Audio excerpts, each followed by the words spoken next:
আজ প্রচণ্ড গরম ছিল, তাই ভাবলাম একটু কাঁচা আমের জুস বানিয়ে ফেলি। আর তাই আমগুলোকে ভালো করে ধুয়ে নিয়ে ছোট ছোট করে কেটে নিলাম। আর তারপর এই মিক্সার গ্রাইন্ডারে আমগুলোকে দিয়ে তাতে কাঁচা লঙ্কা, তারপর লবণ আর চিনি আর একটু গোলমরিচের গুঁড়ো দিয়ে পেস্ট করে নিলাম। তো এই গরমের দিনে কাঁচা আমের জুসটি খেতে কিন্তু খুবই ভালো লাগবে। আর আমি এর আগেও বানিয়েছিলাম, বাড়ির সকলে খেয়ে খুব ভালোই বলেছিল। তো আমি গ্লাসের মধ্যে জুসটি ঢেলে নিয়ে তাতে বরফ দিয়ে দিলাম এবং হালকা করে গোলমরিচের গুঁড়ো ছিটিয়ে নিলাম।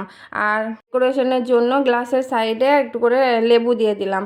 তো আমার জুসটি রেডি হয়ে গেল এবং আমি তারপর একে একে বাড়ির সবাইকে দিলাম। তো সবাই খেয়ে বলল খুবই ভালো হয়েছিল। আর এই একটা গ্লাস আমি আমার জন্য রেখে দিয়েছি, তো এবার আমি খেয়ে দেখব। তো জুসটি সত্যি খুবই দারুণ হয়েছে, তোমরাও এটা ট্রাই করতে পারো। আর আমার চ্যানেলে সাবস্ক্রাইব করে আমার পাশে থেকো।